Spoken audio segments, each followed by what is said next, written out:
Jai Hind everyone and welcome back to my channel Interesting Biology by Dr. Vanna Sharma. Today we will discuss about the respiratory system of human.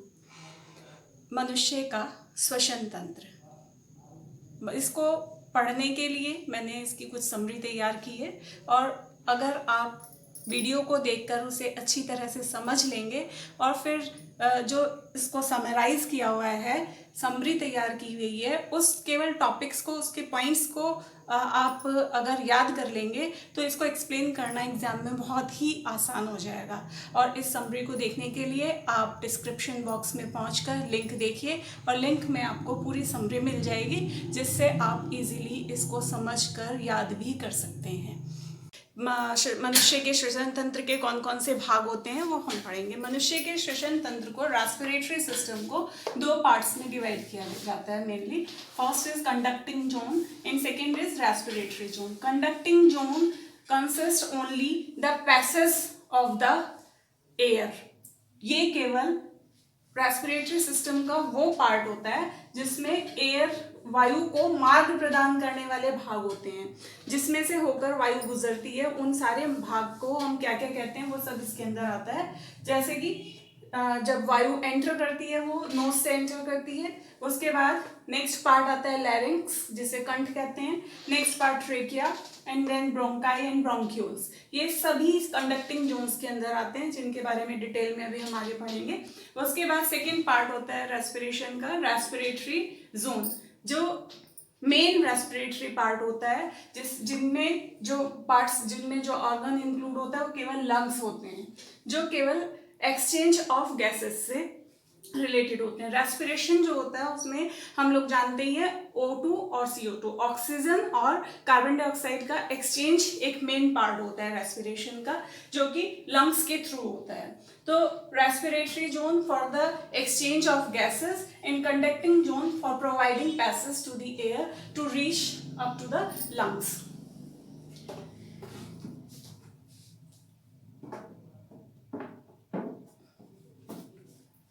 अब one by one सबसे पहले हम जो conducting zone के part हैं उनकी speciality के बारे में पढ़ेंगे। फर्स्ट ऑफ ऑल, जब first part of the respiratory system from the respiration starts is nose and nasal passage. जैसे इससे पहले हमने डाइजेस्टिव सिस्टम पढ़ा था, तो उसका फर्स्ट पार्ट क्या था? माउथ।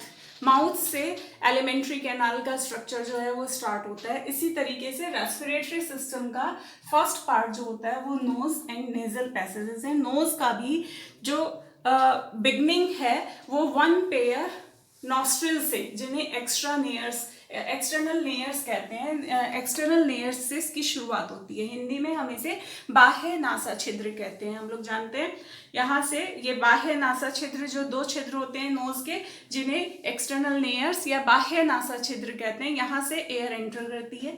इसके बाद क्योंकि ये एक्सटर्नल लेयर्स, ये बाह्य नासा छिद्र डाउनवर्ड है, नीचे की ओर फेस किए हुए हैं, इस तरह की नोज को ड्रॉप नोज कहते हैं। ये एक स्पेशलिटी आपको पता होनी चाहिए। ह्यूमन बींग्स की नोज जो होती है वो ड्रॉप नोज होती है।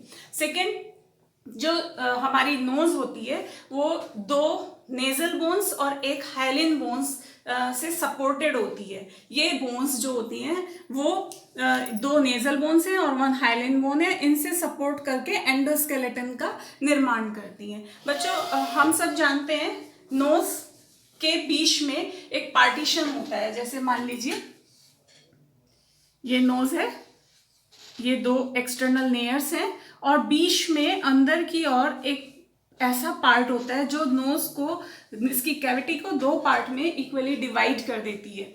इस पार्ट को, ये जो अलग अलग डिवाइड हो गया, ये जो इसको डिवाइड कर रहा है उसको सेप्टम कहते हैं। जो नोज को दो इक्वल पार्ट में, बीच में जो एक पर्दा होता है दोनों नाक के बीच में, उसको हम सेप्टम कहते हैं। और ये इनके जो खाली भाग होते हैं, जो कैविटीज होती हैं, नेजल कैविटीज कहलाती हैं।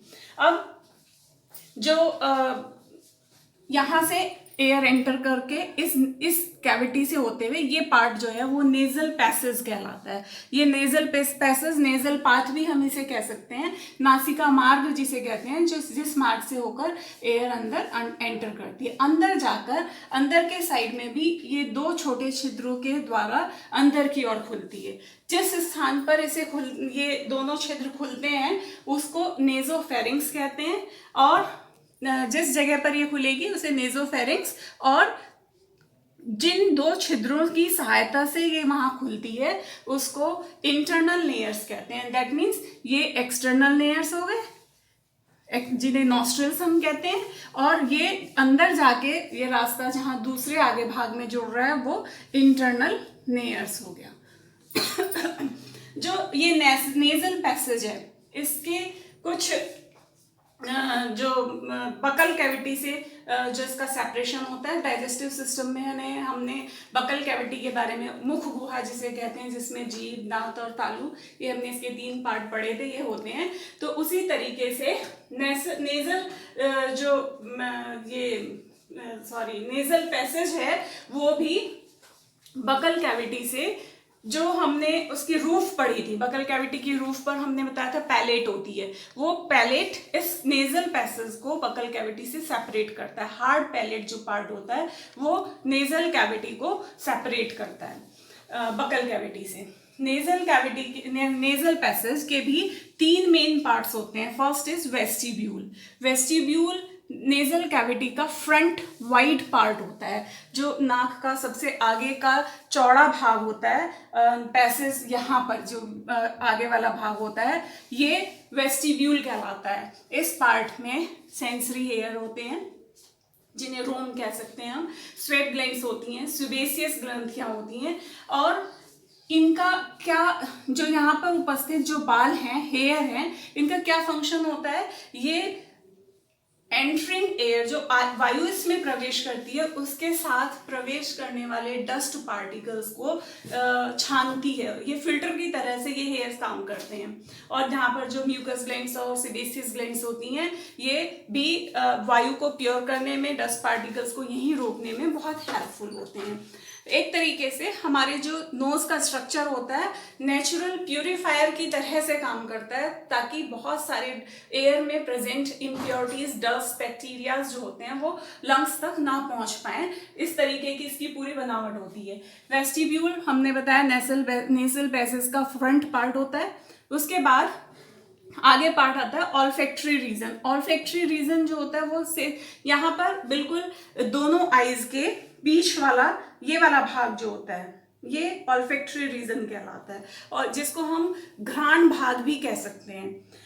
घ्राण या ऑल्फैक्शन का मतलब होता है इसका सेंस ऑफ स्मेल, सूंघने की शक्ति वाला भाग जो होता है वो दोनों आईज के बीच में यहाँ पर इस पार्ट में ऑल्फैक्टरी सेल्स या घ्राण कोशिकाएं होती हैं, जिससे हमें जो सूंघने का ज्ञान है वो प्राप्त होता है। हम सब जानते ही हैं कि टंग की तरह से नोज भी एक सेंसरी ऑर्गन है जो कि स्मेल का ज्ञान कराता है। जब किचन में कोई बढ़िया कुकिंग हो रही होती है और उसमें से जो केमिकल रिलीज होते हैं वो एयर में डिफ्यूज होकर जब हमारी नाक तक, हम दूर अपने स्टडी रूम में बैठे हैं वहां तक आती है, क्या खुशबू होती है, वो उसका हमें कैसे पता चलता है?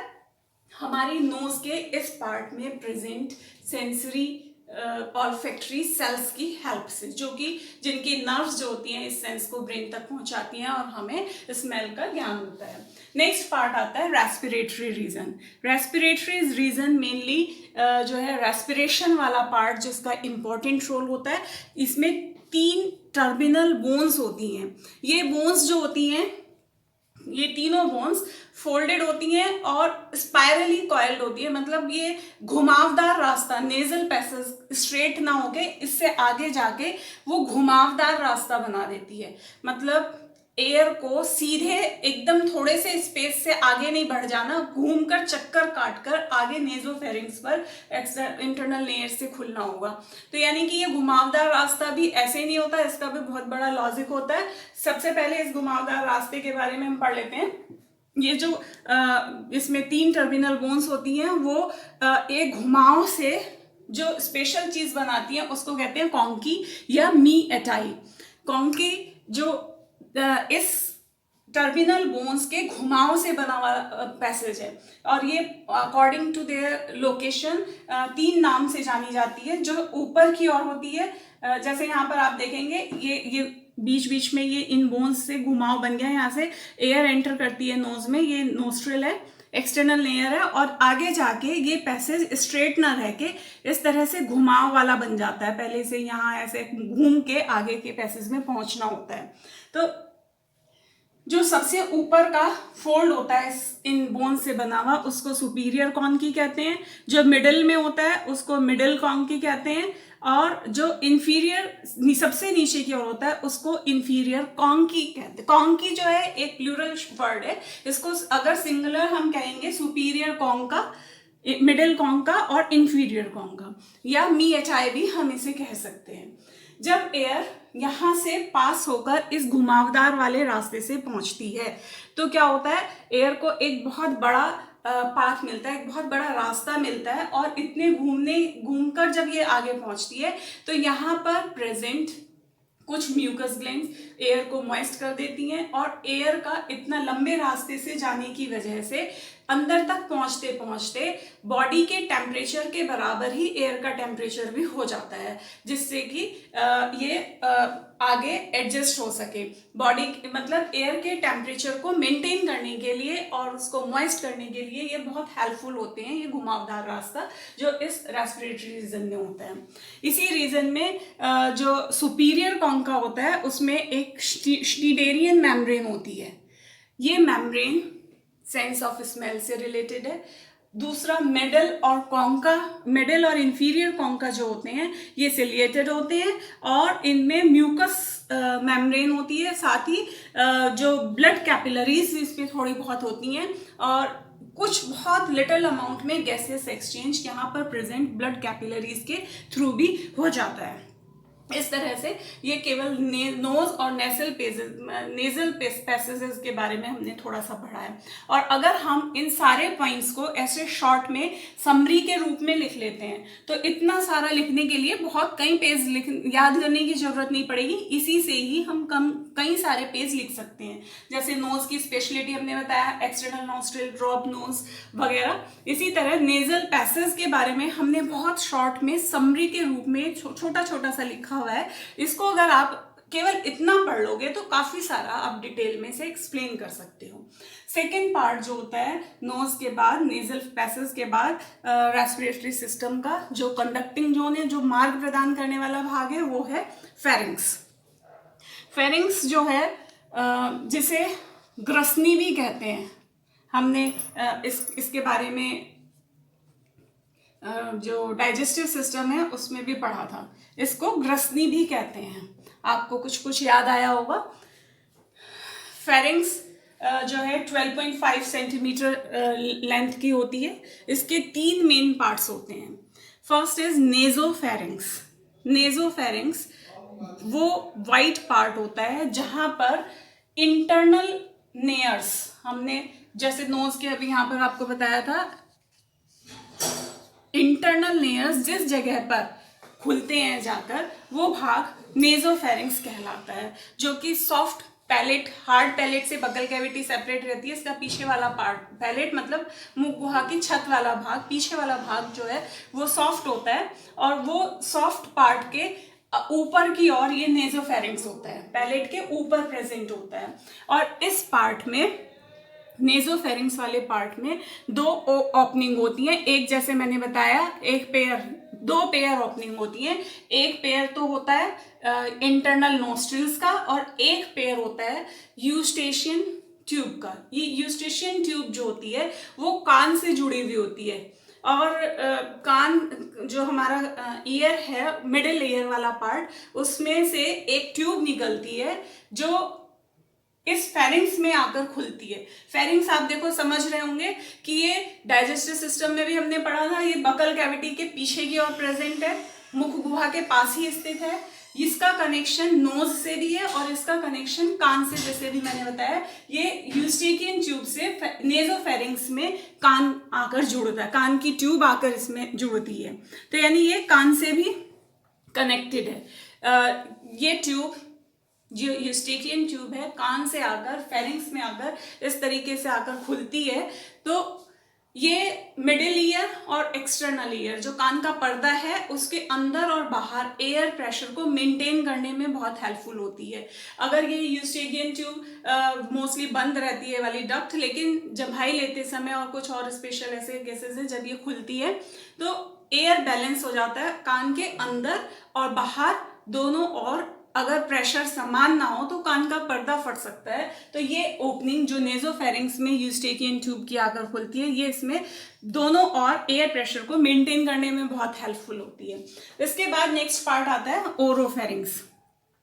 फेरिंक्स का सेकेंड पार्ट है ओरोफेरिंक्स। ओरो जो वर्ड बना है वो है ओरल से, oral means mouth, related to mouth. Oropharynx यानी माउथ से रिलेटेड पार्ट है। ये पैलेट के, जैसे नेजोफेरिंक्स पैलेट के ऊपर था, ये पैलेट के नीचे होता है। सॉफ्ट पैलेट जो तालू होता है, बकल कैविटी की छत होती है उसके नीचे, और जो फूड को आगे उसके संवहन में, उसे आगे पहुंचाने में हेल्प करता है। थर्ड पार्ट होता है फेरिंक्स का लैरिंजियोफेरिंक्स। लैरिंजियोफेरिंक्स ये इंपॉर्टेंट पार्ट जो सॉफ्ट पैलेट के, सॉफ्ट तालू के नीचे प्रेजेंट होता है। उसमें दो ओपनिंग होती हैं। एक ओपनिंग है गुलेट। आपको कुछ याद आया? गुलेट, जिसे हमने डाइजेस्टिव सिस्टम में निगल द्वार भी कहा था, हिंदी में इसे गुलेट को हिंदी में क्या कहते हैं? निगल द्वार। वो फेरिंक्स में हमने डाइजेस्टिव सिस्टम में पढ़ा था। दो पैसेज होते हैं फेरिंक्स में, एक पैसेज फूड के लिए, एक पैसेज एयर के लिए, एक पैसेज भोजन की नली के लिए और एक पैसेज जो है श्वास नली के लिए। जब यहाँ फेरिंक्स का ये कॉमन पार्ट है, जब फूड यहाँ पर होता है तो फूड इस निगल द्वार से ही आगे भोजन की नली में, इसोफेगस में पहुंचता है। दूसरा पार्ट जो होता है वो है ग्लॉटिस। ग्लॉटिस या हिंदी में से घाटी द्वार भी कहते हैं। अब इस लैरिंजियोफेरिंक्स में गुलेट का कोई हमें पार्ट अभी नहीं इसका डिस्कस करते हैं ग्लॉटिस के बारे में, ये वो वाला छिद्र, फेरिंक्स में वो वाला छिद्र है जिससे कि वायु श्वास नली में अंदर आगे की ओर बढ़ती है। इस छिद्र के जरिए ये विंड पाइप से कनेक्टेड होता है। तो यानी फेरिंक्स से, नोज से एक्सटर्नल लेयर से एयर एंटर करते हुए नेजल पैसेज, इस पैसेज से होते हुए फेरिंक्स में आती है, और फेरिंक्स से यहाँ पर आप देख सकते हैं, यहाँ ये नेजल कैविटी है और फेरिंक्स यहाँ पर है, यहाँ तक पहुँच जाती है। और फेरिंक्स में दो ओपनिंग होती हैं, उनमें से जो घाटी द्वार है उससे ये जिसे ग्लॉटिस भी कहते हैं, उससे ये रेस्पिरेटरी सिस्टम के अगले पार्ट में पहुंचती है। इसकी एक स्पेशलिटी क्या होती है? ग्लॉटिस पर एक कवर होता है जो टेम्परेरी कवर होता है, और जब हम फूड को निगलते हैं, स्वैलो करते हैं, जब हम खाना खा रहे हों उसको निगलते हैं, तो खाना गुलेट से ही, क्योंकि ये दोनों बराबर बराबर पास पास में ये छिद्र हैं तो खाना कहीं भी जा सकता है। ऐसे निगलते समय फ्रैक्शन ऑफ सेकंड्स के लिए ग्लॉटिस जो है उस कवर से बंद हो जाता है, जिसको एपीग्लॉटिस कहते हैं। ग्लॉटिस के ऊपर प्रेजेंट ये जो सॉफ्ट पैलेट का पोस्टीरियर पार्ट होता है वो एक्सटेंड होकर एपीग्लॉटिस बनाकर जो विंड पाइप है उसको ढक देता है ताकि फूड उसमें ना जा पाए। और अगर ऐसा कई बार थोड़ा बहुत फूड पार्टिकल्स विंड पाइप में चले जाते हैं तो बहुत तेज धसका, खांसी एकदम उठती है, वो उसको बाहर की ओर धकेल देते हैं ताकि वो आगे एंट्री करके कोई प्रॉब्लम ना बनाए। इसके बाद नेक्स्ट पार्ट आता है फेरिंक्स के बाद लैरिंक्स। जब एयर ग्लॉटिस से एंटर करके, फेरिंक्स ग्लॉटिस वो अपर्चर है जिससे कि एयर और आगे पहुंचेगी, उससे अगला पार्ट जो होता है वो लैरिंक्स कहलाता है। और वो लैरिंक्स आप यहाँ पर ये रेड कलर वाला पार्ट देख रहे होंगे, ये लैरिंक्स है। लैरिंक्स जो होता है ये स्मॉल ऐसा बॉक्स लाइक पार्ट होता है, स्मॉल बॉक्स के जैसा, और जिसे यहाँ पर उभरा हुआ भाग जो नेक रीजन में होता है, और लगभग फोर्थ फिफ्थ जो सर्वाइकल वर्टिब्री होती है 4 to 6 उस नंबर के पैरेलल अरेंज रहता है। इतना ना भी याद रहे तो कोई बात नहीं। नेक में प्रेजेंट ये बॉक्स लाइक स्ट्रक्चर होता है जिसे एडम्स एप्पल भी कहते हैं, या हिंदी में टेंटुआ भी कहते हैं। यहाँ पर जेंट्स में ज्यादा उभरा हुआ दिखाई देता है, उसको टेंटुआ या एडम्स एप्पल भी कहते हैं। इस लैरिंग्स पार्ट में 2 पेयर्स कॉर्ड्स होती हैं।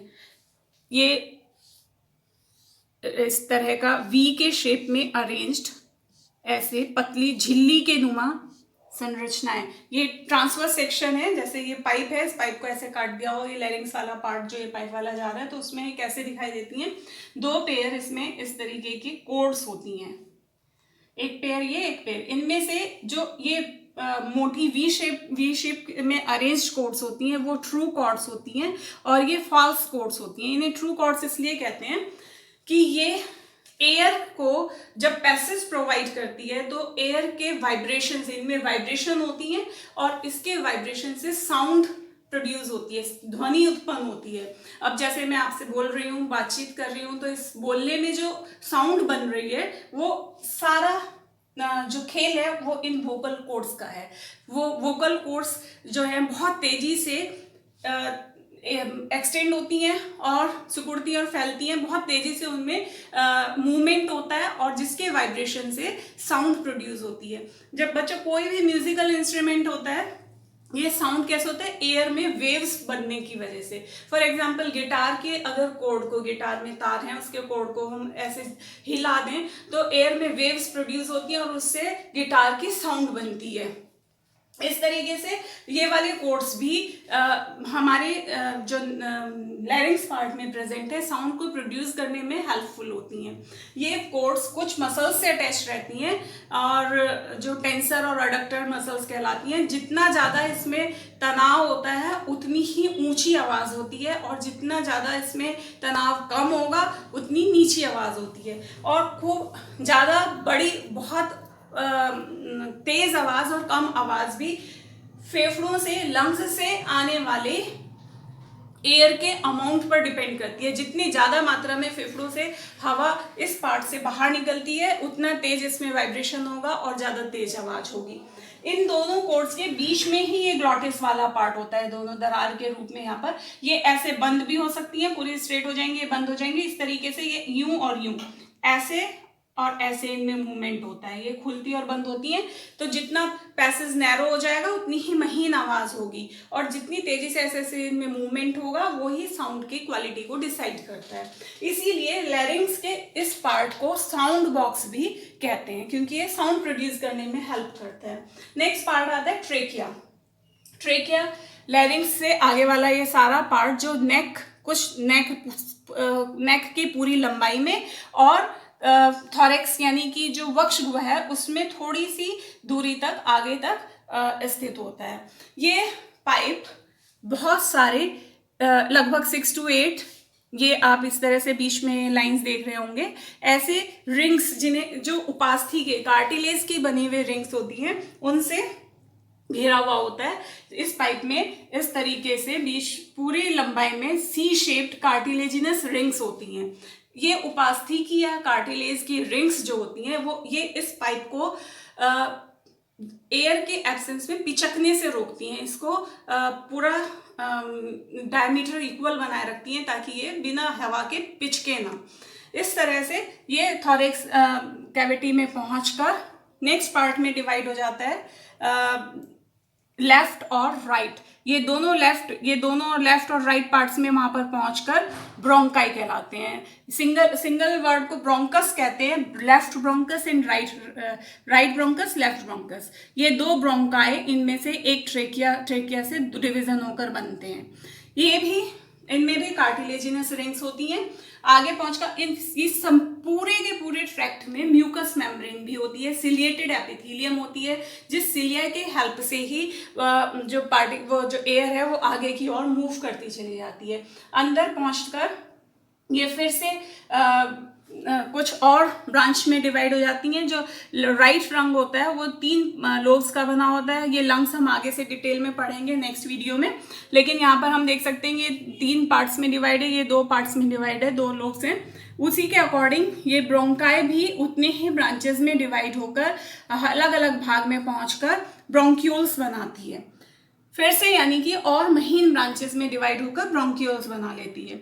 ये ब्रोंक्यूल्स फिर से लंग्स के हर एक लोब फिर से डिवाइड होते हैं और इन ब्रोंक्यूल्स का फिर से डिवीजन होता है और ये और महीन छोटी छोटी शाखाओं में विभाजित होकर सेकेंडरी ब्रोंक्यूल्स जिन्हें एल्वियोलर डक्ट्स और लास्ट में फिर थैलीनुमा संरचनाएं जिन्हें एल्वियोलर सेक्स और लास्ट में वायु कोष छोटी छोटी ऐसी कूपिकाएं जो होती हैं जो एक सैक में 6 से 8 तक हो सकती हैं, गुच्छे के अंगूर के गुच्छे के रूप में अरेंज रहती हैं। उनमें ये सारी ब्रांचेस बार बार डिवाइड होकर एयर को वहाँ तक पहुँचा देती हैं जिन्हें एल्वियोलाई, लास्ट जो इसका पार्ट होता है यूनिट होती है वो एल्वियोलाई या वायु कोष्ठ जो होता है वहाँ तक इन सभी इसकी ब्रांचेस से ये पहुंच जाता है। सबसे पहले नोज से एयर एंटर करती है, नेजल पैसेज से होते हुए फेरिंक्स में आती है। फेरिंक्स से ये एयर जो नेक्स्ट पार्ट होता है लैरिंक्स, जिसे कंठ भी कहते हैं, एडम्स एप्पल भी कहते हैं, और साउंड बॉक्स क्योंकि ये साउंड प्रोड्यूस करने में हेल्पफुल है,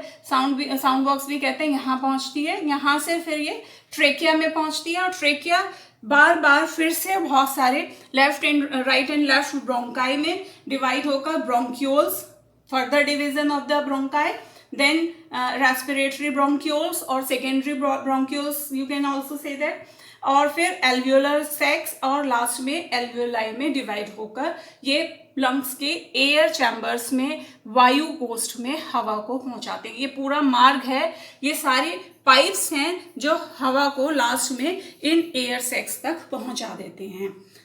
ये पूरा पार्ट पढ़ने के बाद नेक्स्ट इसका जो पार्ट आता है वो है रेस्पिरेटरी, जो अभी हमने इससे पहले आपको बताया था। ये तो सारा कंडक्टिंग जोन है।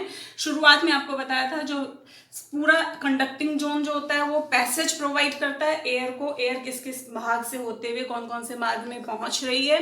और उसके बाद हमने दूसरा पार्ट बताया था जिसमें केवल लंग्स होते हैं, वो भाग रेस्पिरेटरी जोन कहलाता है, जो स्टार्टिंग में अभी हमने यहाँ पर पढ़ा था, रेस्पिरेटरी जोन। नेक्स्ट वीडियो में हम इस पार्ट में केवल लंग्स आते हैं उसके बारे में पढ़ेंगे, उसके एनाटॉमी, उसका मॉर्फोलॉजी, उसका स्ट्रक्चर पढ़ेंगे। अभी हमने केवल इसका कंडक्टिंग जोन पढ़ा है। आपको अगर वीडियो पसंद आती है, समझ में आता है तो चैनल को सब्सक्राइब कीजिए। सब्सक्राइब करने पर जो है नेक्स्ट जो और भी आगे वीडियोस बनती हैं इससे रिलेटेड वो आप तक पहुंचेंगी। और अगर कहीं कोई डाउट हो तो कमेंट बॉक्स में लिखकर आप मुझे बता सकते हैं। Thank you.